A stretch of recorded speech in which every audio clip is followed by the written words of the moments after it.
All right, hey everyone. This is Hunter Foster. I'm the artistic director for the Red House Arts Center in Syracuse, New York. And thank you so much for joining us for Red Talks. Red Talks is on Wednesday night this week. We usually do it every Tuesday night at 6:30, but we are planning something really exciting. Actually, we're doing our fall fundraiser, Ain't It Grand? And it's going to be happening on June. Oh my God, June. It's the longest summer ever in history. It's going to be happening on October 8th. That's right, October 8th, which will be on Stars in the House, and you can view it on our YouTube channel and also on Facebook Live and on Stars in the House. It's a great show that Seth Rudetsky and his husband James Wesley have put together, and we're glad to team up with them to do our fall fundraiser. And so we've been in rehearsal for that actually, and we've been writing it, and so we had to delay our Red Talks to Wednesday, and we have a big tech rehearsal tomorrow night. Let me tell you something. Like, I've been in the theater for a long time, and I thought theater was hard, but like producing and directing a television show is 10 times harder. So, but that's what you got to do. That's the world we live in. That's the thing. That's what we have to do. So here it is.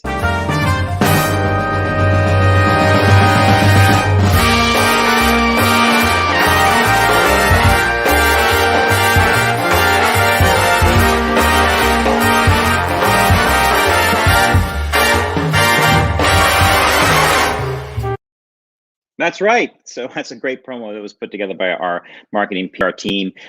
So the show is gonna be hosted by Fred Grandy and Ted Lange from TV's Love Boat, who played Gopher and Isaac on Love Boat. They're fantastic, great guys, and they've got great stories. And I hope we can keep the show under 2 hours.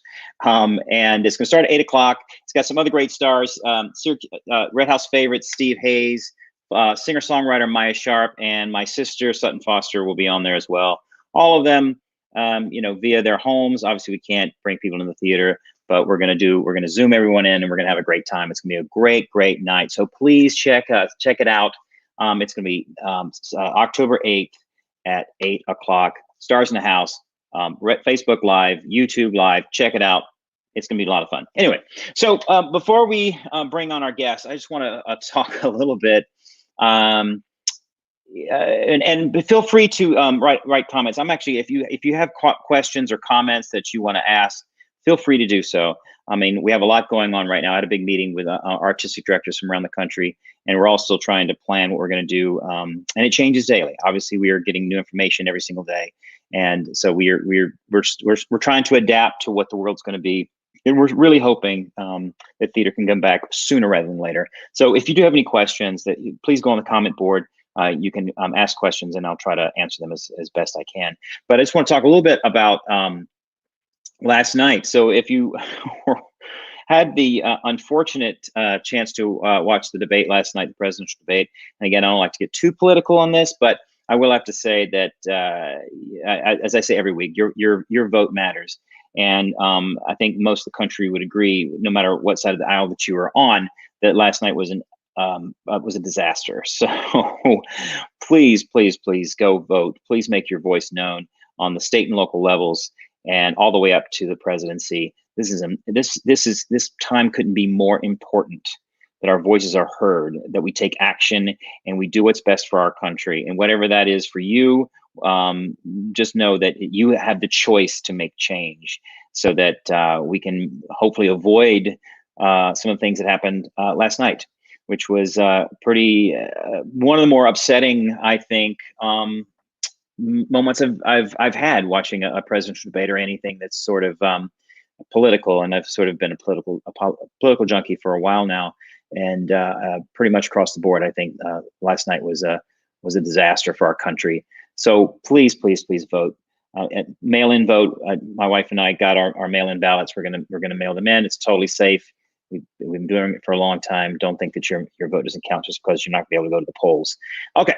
On that note, I'm going to bring in our guest, Jason Timothy, who has worked at Red House a ton, and I got a chance to work with him in a few things this year. I think I have to remind me. That's the banner. That's the lower third, and that's not the. There we go. There's see, that's the thing. I have a control room here and I have to push a lot of buttons. So I'm still learning how to do all that. But Jason and I worked on a few shows together, and most recently a Syracuse Christmas Carol, which we did this past Christmas. So let me bring Jason on. Hello, sir. How are you? Oh, I have to turn. There you go. Now I can hear you. So many people would have been happy if you'd left that mute button on. Trust me. Oh, really? Oh, I don't think so. Come on. I don't know. Maybe a couple at least. All right. So tell me a little bit about. So how long have you been with Red House? Oh gosh, someone said the year the other day in the conversation, and I remembered thinking, "Wow, has it been that long?" And I don't remember the year, but it was way back when the Syracuse district existed, and that was a partnership between the Red House and Appleseed Productions and Rarely Done Productions, and they had a festival, and I did an ensemble track in the Full Monty, and that was so whatever year that was, 20 somethings. 15, 14, I'm not sure. And how many have you done total? Now we've been through this. We went through this for the lantern ceremony, and there was some question, and I do not count some things that other people felt I should count. The official number that I'm going with is 18, although there have been other projects and other things that I don't think qualify for the scoreboard, so I'm leaving those off. That's right, because I think you and Crystal went at it, right? Because she had 14 or 15, and well, we didn't go at it. Wasn't there like a fight on stage to see who? So just to let everyone know who doesn't know, so we started a new thing that we do, a tradition that we do at Red House, and the person who has the most Red House shows gets what's called the lantern, the Red House lantern. The lantern has 6 panels on it. Each panel represents one of the shows from the season. Obviously, we didn't finish our season, so there's only 4 panels that have been painted. And so we have to go through and figure out who's got the most shows. And Jason had the most shows for Christmas Carol. But then there was a dispute because someone thought that Crystal may have had more shows. So then I was like, oh, I don't know who it is, but it turned out to be you, right? Yeah. So Crystal and I did not go at it. She slipped in stage fog. That's what happened on stage. I had nothing to do with it. Right. There may have been a little extra stage fog that night, but we actually went in and we had discussed and kind of counted what were we counting, what weren't we counting. But we were very, very close, and I adore Crystal and would have been equally happy to see her responsible for turning on and off the lantern nightly. Now, did you turn it off on and off nightly? Did you? Because Tamar didn't. Tamar kept forgetting. There were a couple of times where, now I live very close to the Red House, so I walk to the theater. And there were a couple of times where I would be a couple blocks away from the theater and I would just pivot and march my way right back in to get it off. But I think with the exception of one night when I sent a text to Cynthia, I think I handled it fairly well. Cynthia Reed, our lovely stage manager, one of my favorite people. Yep, she's amazing, and she was great for us this season. She stage managed all 4 of our shows, and was in the midst of stage managing number 5 when we had to shut everything down. So you've been quite active. It's been it's so bizarre because I feel like this past 6 months have felt like a year, and also I have so many things in my apartment that are attached to that time period, especially early on. So like there was, for example, I had this blue screen behind us, and I remember ordering, like I remember the day that I ordered the blue screen, and how it's the memory is so vivid because it's like we've got to get the blue screen because we're doing everything on online now, and it's things are so emblazoned in my brain, and it totally takes me back to that time when everything was happening. Where were you? Because I think of it that day, I guess it was the 20th or the 21st, March 20th, 21st, 22nd. It's sort of like when Cuomo sort of shut everything down, and that's when it felt like we were in it. Where were you? Were you at work?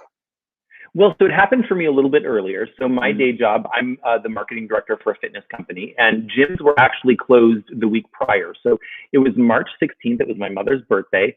And we were actually sitting around a table, the senior management team, discussing what changes we were going to make when we got the news that it wasn't up to us. We were shutting down temporarily. So my initial reaction was, okay, it's going to be a couple weeks. We're not going to go into the club, and we're going to figure out what's going on and how to adapt, and the world will go back to normal. And you're right. It seems like at least a year ago that happened. and for me, you said that the things in your apartment have specific are tied to specific times during the past 6 months. For me, it's almost like there were different eras of quarantine or shutdown or pause, whatever we want to call it. So for me, a lot of it's like, oh yeah, that was pre-quarantine. That was, this phase or that stage. But it was, because we shut down so early, I had kind of made peace with it by the time it started happening elsewhere. And I sort of had, at that point, when everybody else started getting closed down, I started to get the idea that it was going to be for a while. I was directing a play at the time for Rarely Done Productions here in Syracuse. And we were a week from opening when all of this happened. So, I kind of had my real world day job drama happening where what's going on and, applying for unemployment and all of those things because I was furloughed immediately. And then the flip side of that was that I had this production that we had teched, we were ready to go. And, before live performance, we had to make the difficult decision that, for the safety of our actors and for the safety of our patrons, we just decided we couldn't do it. So we canceled that production. So there was a lot going on early on for me.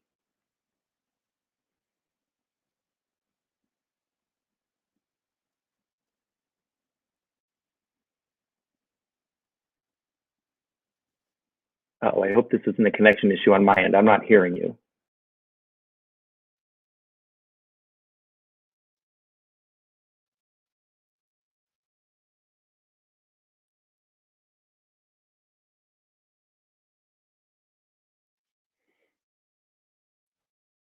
Yeah. Are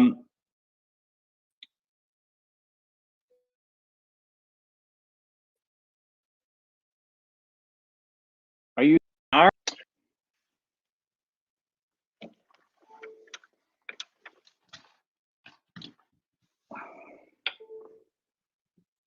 Okay, so we're having some internet issues. Sorry about that. That's just what happens. Are you still there? Can you hear me? I'm here. I hear you now. My God, it's so, that's what happens. You're 1 minute you're fine, and it's 6:45, and everyone jumps on the internet, and all of a sudden, it goes in and out. And I'm in an apartment building, and so that's what happens. Okay, so we had a little technical difficulties, but we're back. So you've been very active, obviously, with Black Lives Matter, and since in fact, when we went to the rally in Syracuse, and we saw you there, Jen and I, but you've been very active in all the marches and the protests that have been going on for a while. How did you immediately, after George Floyd's murder, were you involved before that, or did that inspire you? Like, how did you get so active with the Black Lives Matter movement? So I guess, first of all, my involvement specifically early on was with a local group here called Last Chance for Change. And while it's kind of you to say I was very involved, I think everybody has what they're comfortable doing and what they're capable of doing. For me, excuse me, I've always been interested in social justice in general. It's something that's important to me. It's something that affects me personally. It affects people that I love. And so early on, when after the death of George Floyd, we had time on our hands, which I think was something that made this particular moment in time very unique and very special. Was so many people had time to really pay attention to what was going on, and not just to pay attention, but then to react.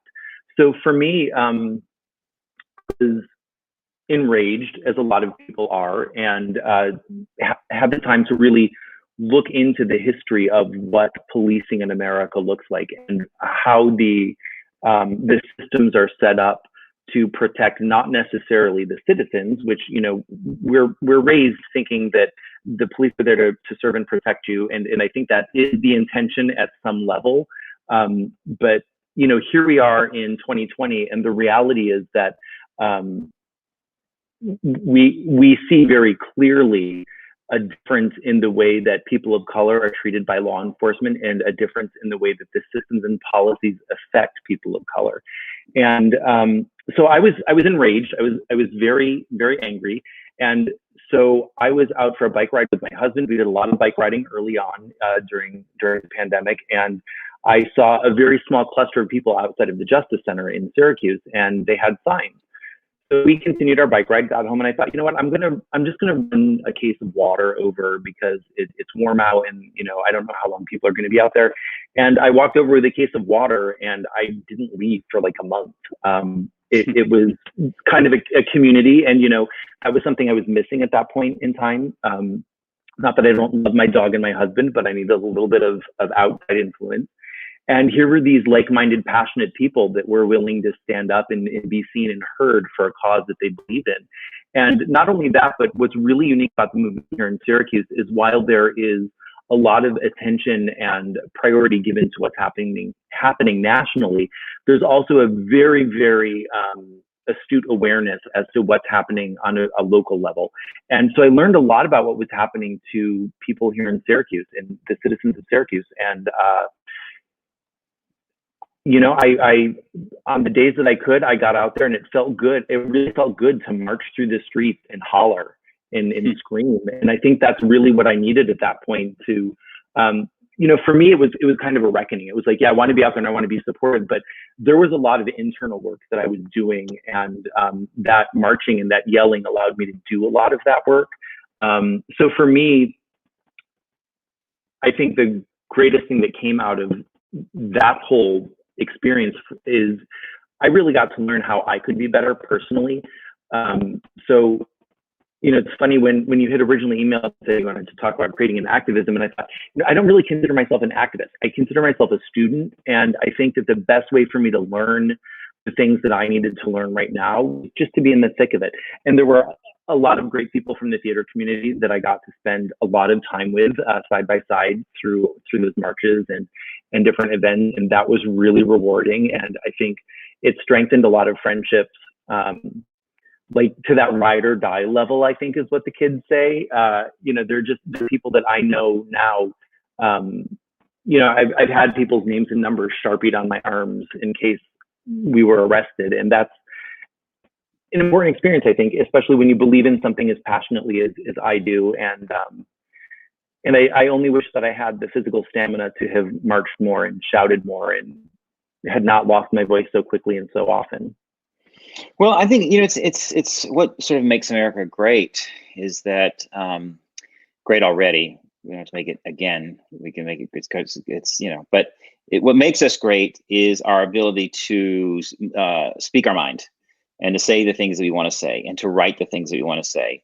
And what was sort of remarkable is that usually, like, we're in the midst of, especially in the arts, I'm auditioning or going for this thing, and I get my job, and just our world. It's like we're but now there was this great big pause, right?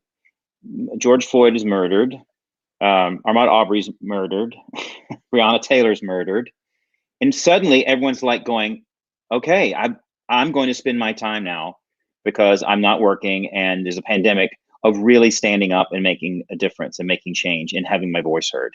And that to me it was just like, and I know that there was a lot of what I hate is when people tie the protests, to the looting, because what people have to understand is those were two different things.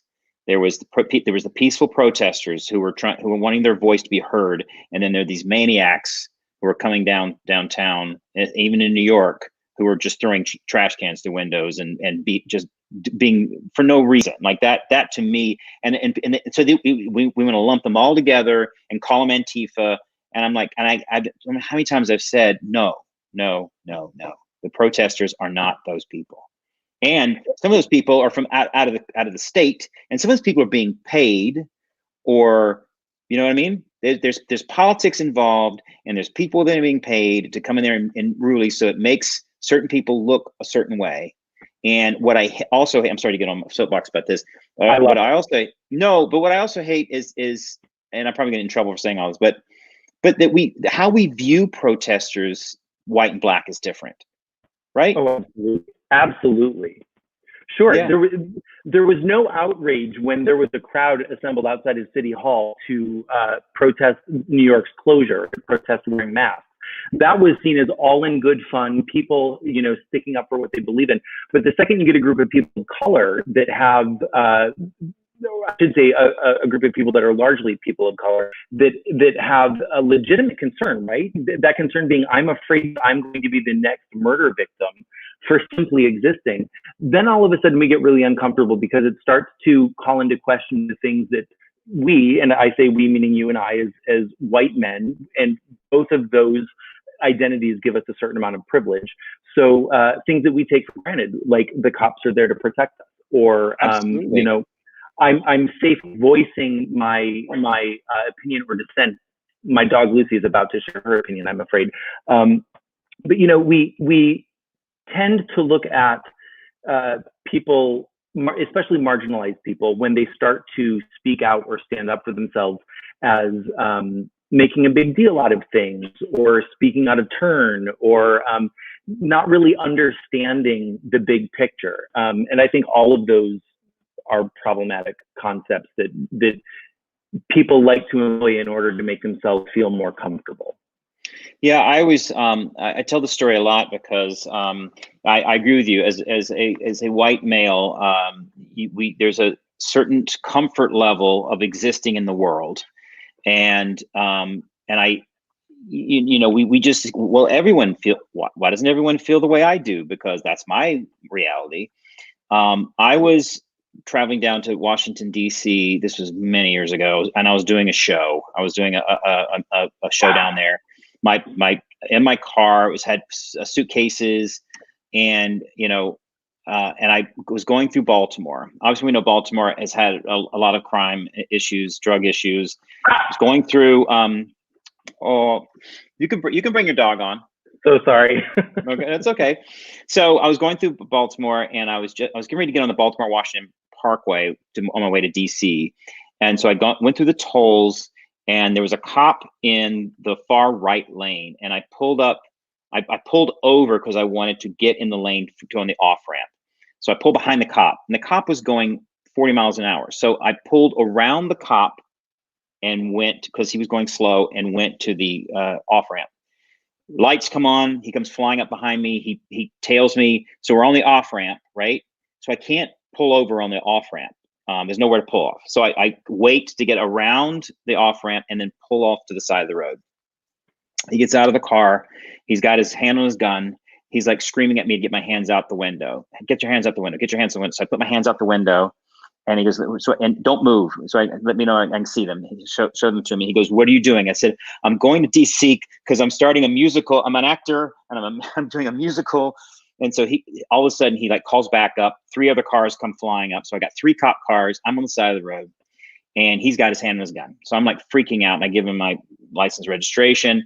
And then 2 other cops come, and one cop gets in my car and he says, do you have any drugs in your car? And I go, no, I don't have any drugs. I said, I don't do drugs. I said, I've never done drugs.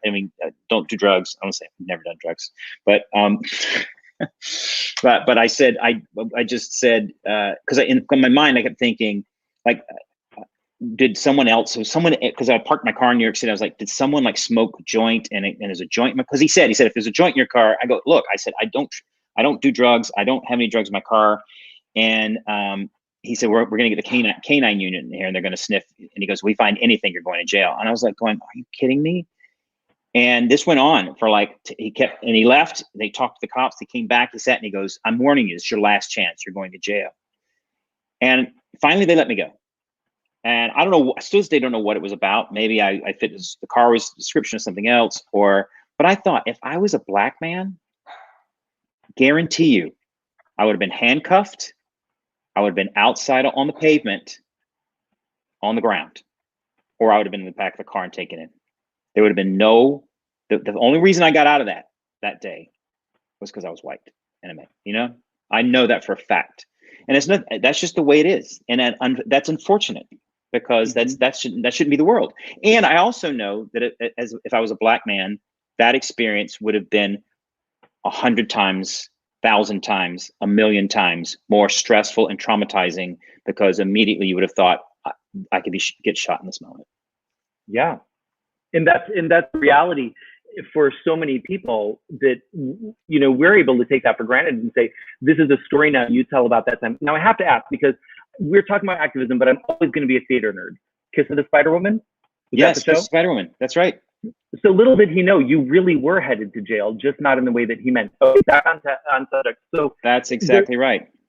The reality is that, you know, it's not like I've stalked you in your career for years and it's just getting all creepy on TV here. By the way, just for anybody who doesn't know, this is signed by almost the entire original cast of Little Shop of Horrors, one notable exception. So we won't talk about that. The reality is, so many people live their lives every day saying, you know, do I go into the store? You know, is there, who's security in the store? Is it a white man? Are they going to trail me? Am I going to feel uncomfortable? And am I going to be accused of something I haven't done? Are the cops going to be called? Do I want to walk through this neighborhood because are people going to assume I don't belong here and I'm up to no good?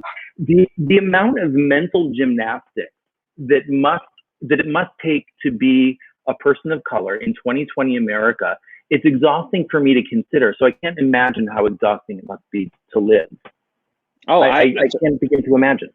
Yeah. And first of all, I just want to, just as a disclaimer, I'm not saying that all cops are bad. In fact, I know worked with and especially I was on Broadway for a long time, and the beat cops that protected us coming out of the stage doors, and I got to know a lot of them, and they were so kind and did everything for us. So this is not, when I say these things, it's not about you know, diminishing what cops do in our country, and because I do think that it's just whatever. I mean, it's a problem that needs to be fixed. But I want to say that this is not to say that all cops are bad and running around. You know what I mean? But it is a systemic problem. And that's the point right there. The systemic problem. This isn't a movement against people. It's not a movement against your uncle who chose to be a cop. But the reality is that the people aside, leaving the people out of the equation, it's the system.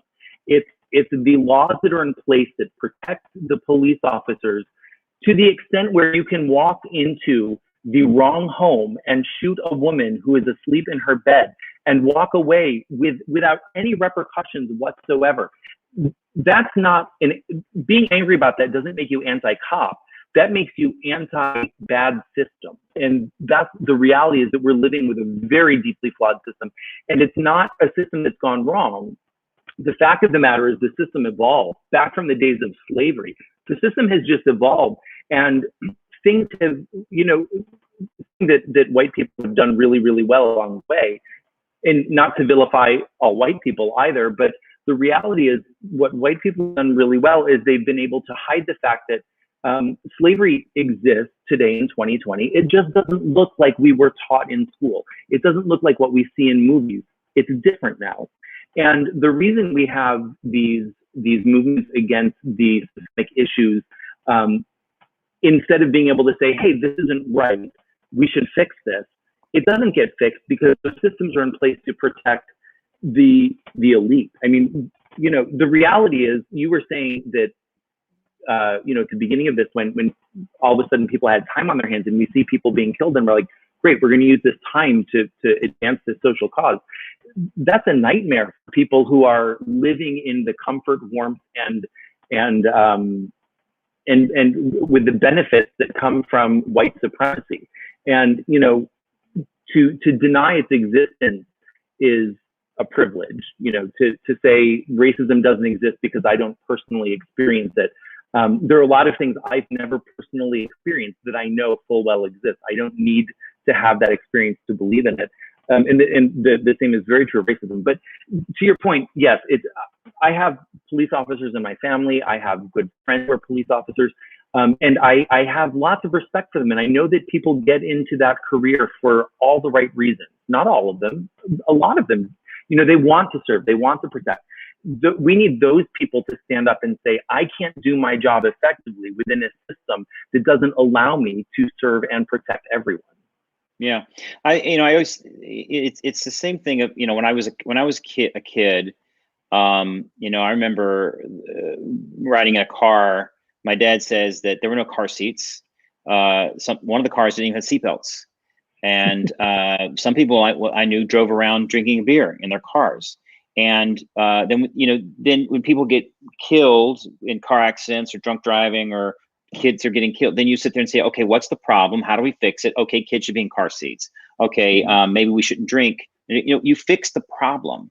And what I don't understand sometimes is when we look at something and then we just say, oh, you're attacking this larger thing, and so therefore you can't just. I'm like, well, no, let's look at there's a problem. Let's look at it. And how do we fix the problem? It's not saying all police are bad, or we eliminating police, or it's looking at a problem and fixing it. It's just like with anything. Cigarettes. Okay, cigarettes cause cancer. So how do we fix that?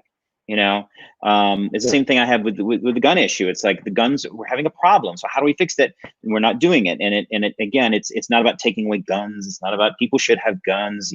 That's just your Second Amendment right. Absolutely. But how do we fix the problem? And and I hate it when it gets so politicized that we can't it doesn't seem like we can come to compromise. That's what we should be doing, is compromising and coming together to how do the police and the activists come together and figure out what the problem is and fix it. Well, and the reason that's not going to happen, of course, is because if you look at child seats, the problem is everybody can universally agree that dead babies as a result of car accidents is a bad thing. But we watched last night, the commander-in-chief was unable to condemn white supremacy. I mean, he literally told his good old boys to stand back and stand by, or something similar. I may be misquoting, but the reality is until it's a problem that is shared, you're not going to get everybody on board with addressing it. And I think that's why it's important, as you said earlier, that people get out and vote. I think it's important. I've spoken to a lot of people that plan to get politically involved in ways that they weren't before. Even running for office, and I fully support those friends of mine that have said that, and I'm very excited about that. I was just saying this to my wife the other day. I'm like, I guess we grow up thinking, oh, those people that are in charge, that are in Congress, that are presidents, that are judges, that they're those people, and we don't have the qualifications to do that. But you look at something like the House of Representatives, which is made up of 450 whatever number of seats, and some of these people are no different than you and me. I mean, like anyone, like AOC was a bartender one day, and the next thing she's a congresswoman. So Fred Grandy, who we worked with, was 8 years. He was an actor. Well, he's a brilliant man. He went to Harvard, and he's definitely more qualified. Yeah, he's more qualified. But still, I mean, that's what I think. I sit there and go back and forth, because I do think there are a lot of people in Congress who probably shouldn't be in Congress that got elected.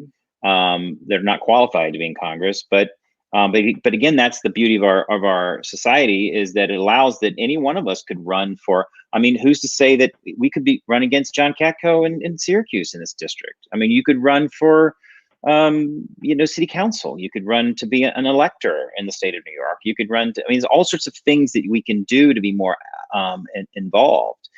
And that's so then it isn't just the same old establishment, people that are always there. Because I think how Trump came about, I think, is because I had a friend of mine who was, and this is where my mind can't compute. He's a Washington guy, so he sort of worked in sort of the outskirts of some political things in DC. So he knows a lot of and he's from. I'm originally from Georgia, so he's from Georgia. So we both come from very sort of more conservative backgrounds. I was always I voted for Jimmy Carter and cried the night that Reagan was elected. So even when I was 11 years old, so I've always been pretty much on one side. But but I remember he voted for Obama twice, right? And then in 2016, he voted for Trump, and he's going to vote for Trump in 2020. And I sit there and go, I can't wrap my brain around how those two things line up. And what he said to me, that was interesting. He said, I've been in government and involved in government, and he said, you don't understand. He said because I don't consider, he's an independent, And he says, I think Mitch, certain people, I'm going to say certain names, but he said certain people, established politicians, are ruining, and he made, I think, on both sides. And his philosophy was that he wanted a wrecking ball. He wanted someone to come in and blow everything up. And in a lot of ways, he felt that that was successful, that it got rid of people. It upset the norms on both sides of the aisle. Because, a lot of people sort of say, and again, we can delve into politics, but a lot of people say, oh, what the Trump administration has done for the Democrats. Said, what has he done for the Republican? How has he completely changed the Republican and conservatism? He has really remade and reshaped, for better or worse, whatever side you want to be on the topic. But he did what my friend wanted him to do. So in his eyes, he was successful. Exactly. At what cost? Exactly. That's the thing. Is it like, how far do we go? And look, and again, I don't want to take sides on the show, but I do think that we have to hold on to civility. We have to hold on to the things that I was taught as a human being, on how to treat people, and regardless of politics, you know what I mean? I'll never forget John McCain when that woman was calling Obama a Muslim, and John McCain dropped the whole politician thing. He said, no, he's a good and decent man.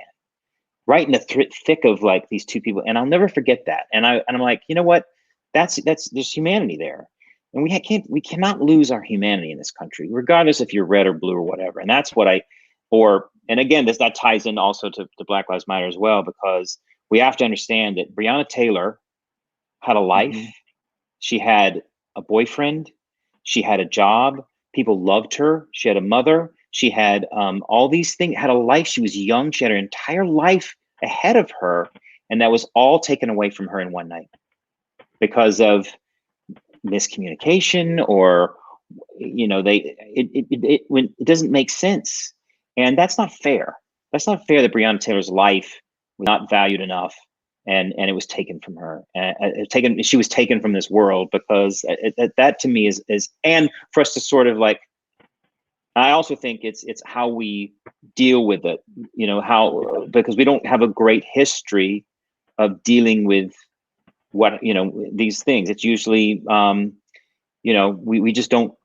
And I don't want to get into the weeds about what the letting the officers off, but we also have to, because I think that if you hold people accountable, then hopefully that will change the next time. So then someone like the body cams at least were a result of something that happened. But we in theory, I agree. In theory, the problem is, the reality is, where's the body cam? One day there's no footage, the next day there's footage. One day we can have the footage, the next day we can't have the footage. So all of those things that, all of the rules and systems are in place, so that regardless of the tools and resources, until we fix the system and the structure that houses those tools and resources, we're not going to make the progress that we need to make, so that people can feel safe now in their own homes. I have to go back just for a second, because I would be remiss if I did not say, while I love this story about the defense of Obama, that being Muslim and being a good, decent person are not mutually exclusive. So while that's it's a great story in terms of the defense, but I just think we should be clear about the fact that those are not mutually exclusive identities. Absolutely. And I don't think McCain meant that. I think not. No, I think because she was using Muslim in a derogatory term. She was saying, "Oh, he's a Muslim," and those Muslim, like I think that's how he was interpreting it. I have no idea, but because I think that you're right. You're exactly right, and I want to definitely make sure that it's not a. No, it's like but it still was a moment of humanity that I think is missing right now. Absolutely. And it's missing not at the top. It's missing, I think, even in how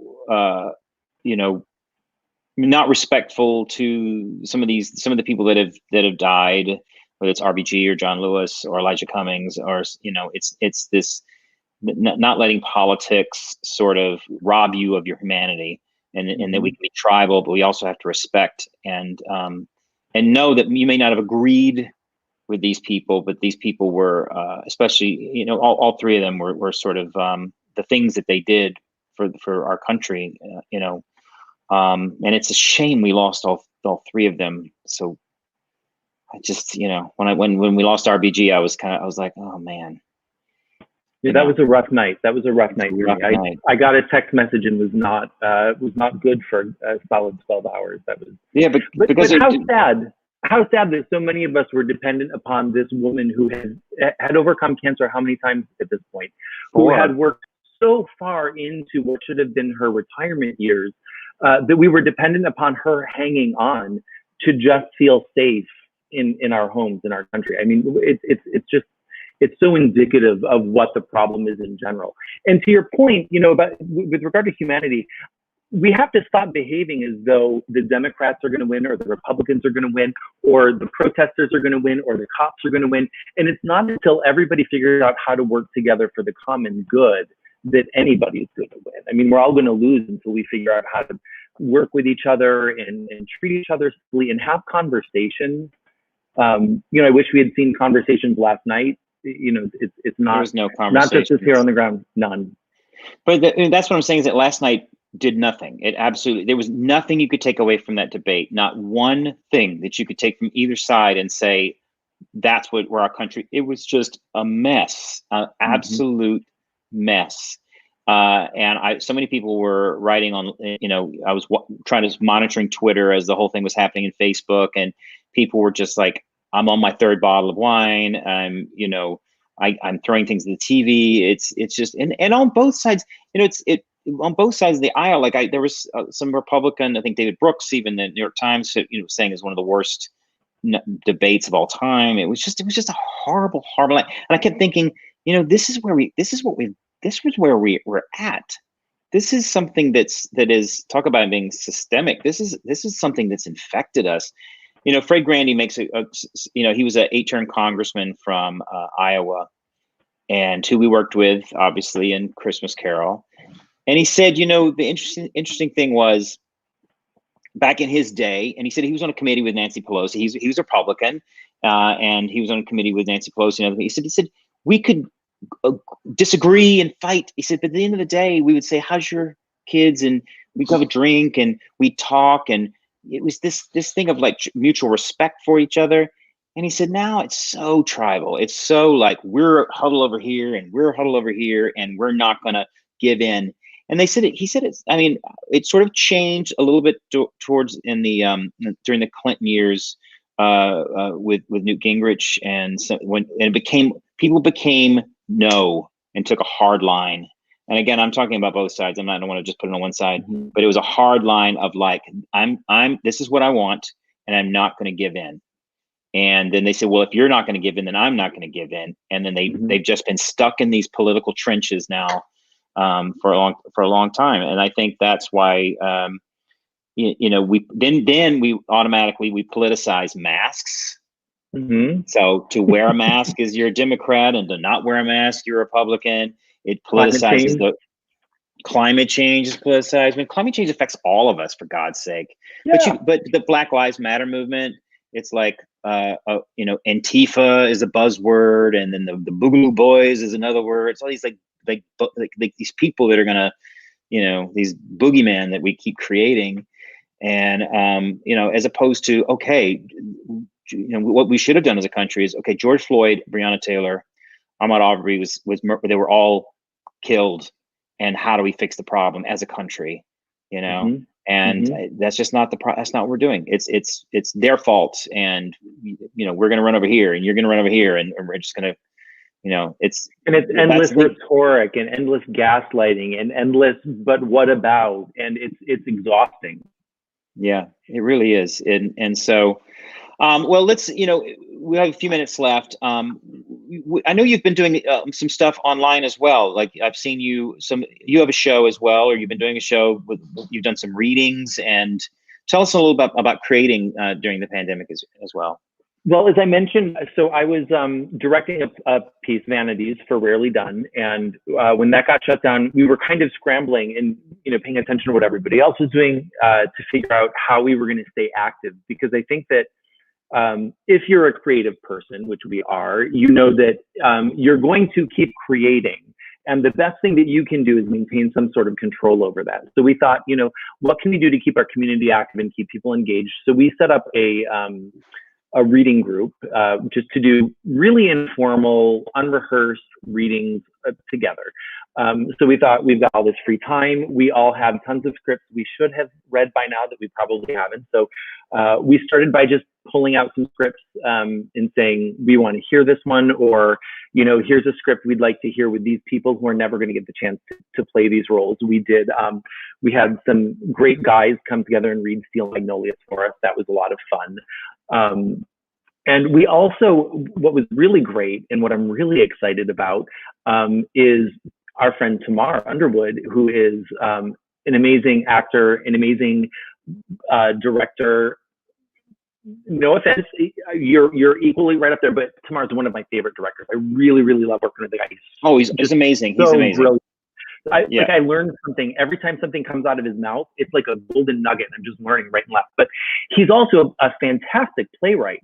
So early on, I was looking for scripts either by or about people of color that maybe we weren't familiar with. We don't need to. Not that it's not brilliant, but just the timing wasn't right for A Raisin in the Sun again. I wanted something new, something different. And he offered up a script called Immersion that he had written and revised several times. So good. So Love good. It. So I read it. And I read it and I thought, this is amazing. I don't know how it translates. Like I'm reading it and I really love it. But I want to hear it in people's mouths. As theater people, it's one thing on the page, but we have to hear it in somebody's mouth to really understand it. And so I got two fantastic local actors together to read it. And Tamar was great. And, he watched it because he wanted to hear the script out loud again. And I'm just so excited about how amazing it was. And I'm going to figure out a way when live theater is back in our community, I'm going to figure out a way that we are going to make sure that a staging of that piece happens because it's brilliant. The actors that worked on it were so good.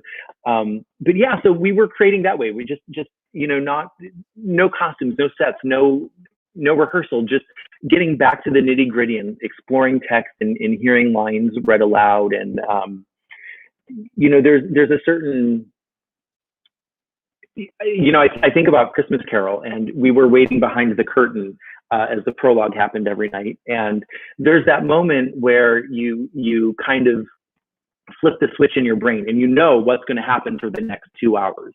You've got very specifically in your mind, you've got this track all laid out and what's happening on stage, what's happening off stage, where the changes are, the quick changes. I had a couple of those. And once it starts, you kind of go into this place where it just plays out.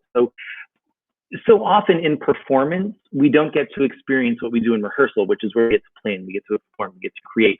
And what was cool about this experience with the readings was there was none of that automatic performance mode. It's just happening. It was all very in the moment. And, I got to hear some wonderful people that I love do some really interesting things. And it really revived my love for text. I admit I'm a musical guy. I need an overture. I really like a good, strong opening number. But this really revived my love for some dramas and some comedies with no music. Yeah, I spent a lot of time during the quarantine, pandemic, the pause, whatever you call it, reading plays. Because I always sit there and say I don't read enough plays, and I read so much. So I read 6 books, and I read I don't know how many plays. Which is great because I learned a lot from reading novels because it's telling a story is what we're doing, right? Everything we're doing is telling a story. And but even when especially reading novels is when I get what inspires me and how I sit there. Okay, this is how we should tell this story. And so even when I'm like thinking about doing a show, I always thinking about it on like novel terms of like how are you telling this story. And it was great because I normally don't get as much time to read those things. So that's one thing that I got from it. But I agree with you. Immersion is a great play, and So good. I talked to him. I'm like, I want to, but he's got other plans with it. So I don't know. I want it. I wanted it, but no. We But might have tomorrow, to fight over this one. yeah, I know. But tomorrow is so we've so Tamara is now is an associate artist at Red House. He has an official title, and he's one of my favorite people. He's an incredible. You're right. He's a great actor, incredible in Rent. He was just phenomenal in that show, and he's a great writer. He's a very good director, and just all around when we talk about just and and I would do anything with him. So he's one of my favorite people. So yeah, absolutely. I mean, and Immersion's great play. Well, Jason, thank you so much. Thank you so much. This has actually been a really great conversation with you, with all the things that's been going on, and just getting your perspective. And it's and thanks for for marching, for speaking out, for standing up, and doing all the things you were doing for all the protests this summer. And I admire activism. You say you're not an activist, but you are. Just know that, and it's important. It's important, and so thank you for that. And thanks for being a part of the Syracuse community and being a part of Red House. And hopefully we'll get to do it again. We'll be on stage again someday.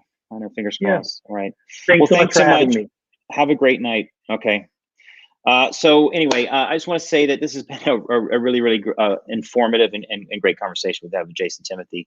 And I just want to say that again, we try to keep this as fair.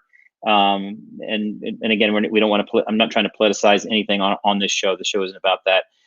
Even though we did sort of talk about some politics tonight. But ultimately, it's about what's best for our country, what's best for us as a community, and what's best for us as for humanity. And we hope that whatever side you on, and whether that we all come together, and we understand each other, that we listen to each other, which I think is a big issue right now. That we understand each other, we listen to each other, and we can come to some sort of an agreement that works best for all of us. And I'm hoping that's that we can end, the systemic racism that is, leading to the unfortunate deaths of people that are looking, someone especially like Breonna Taylor, and all of them. Sorry, George Floyd, Ahmaud Arbery, everyone who's lost their life and shouldn't have. That we can come to some sort of solution to fix the problem, both left and right, cops and protesters. We need to come together and fix this. As I always say, wear your mask, stay 6 feet apart, keep doing what you're doing. We're going to come out of this sooner rather than later. I know it. I feel it. I have faith. We're doing everything we can to get ourselves back into the theater, and I'm really hopeful that one day we'll all be there together to share the wonderful thing that's theater. And just remember, we have Ain't It Grand.